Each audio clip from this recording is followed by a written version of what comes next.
pessoal! Nessa aula de hoje, nós vamos retomar um pouquinho do que a gente estudou já aí sobre as rochas, sobre os fósseis, o processo de fossilização, e esse é um material até para auxiliar vocês na resolução da atividade, proposta.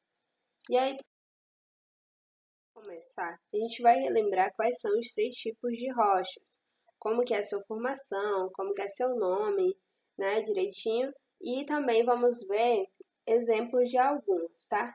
A começar, nós temos 3 tipos de rochas: as rochas magmáticas, sedimentares e as metamórficas. Nós vamos começar aí relembrando sobre as rochas magmáticas. É importante lembrar que esse tipo de rocha, ela também pode ser chamada de rocha ígnea. Como é que ela é formada?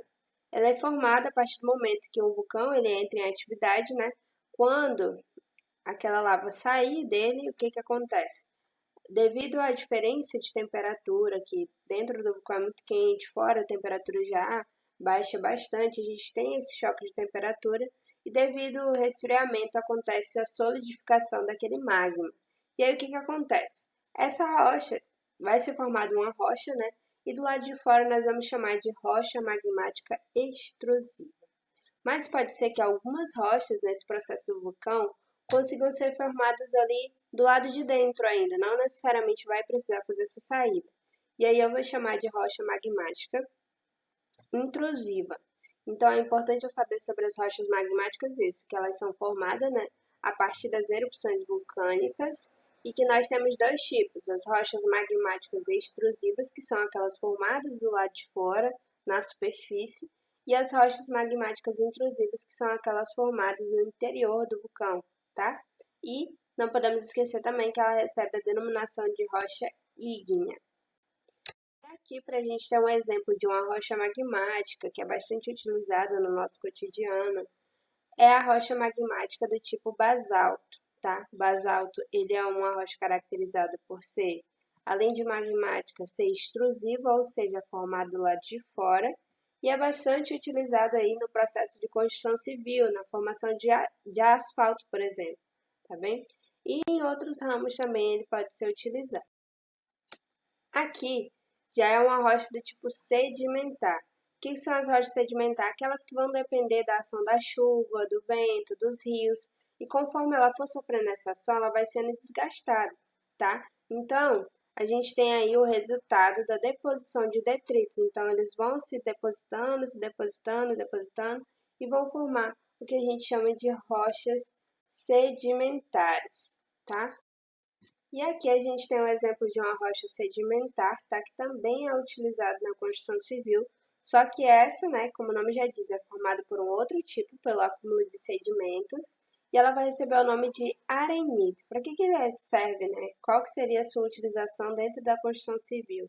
Ele pode ser utilizado tanto para fazer material de revestimento, como fabricação de vidros, ou até mesmo fabricação de concretos.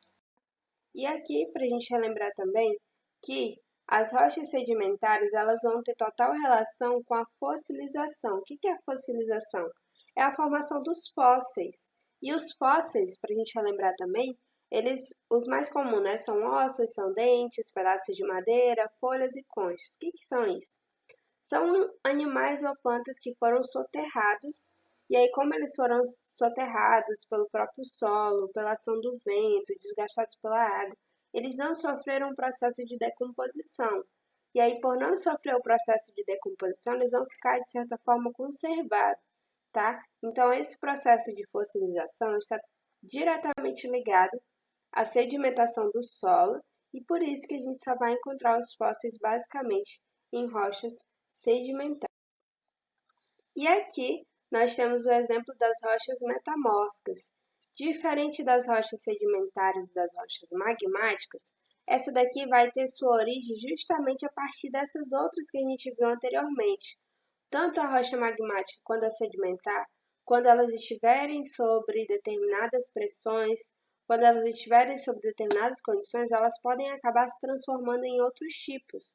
E quando acontece esse processo de transformação, ela deixa de ser magmática ou sedimentar e recebe o nome então de metamórfica. Então, se a umidade aumentar, Se tiver muito calor, se tiver muita pressão também no interior da Terra, pode causar sim uma alteração. E aí a gente vai chamar de rochas metamórficas, tá bem?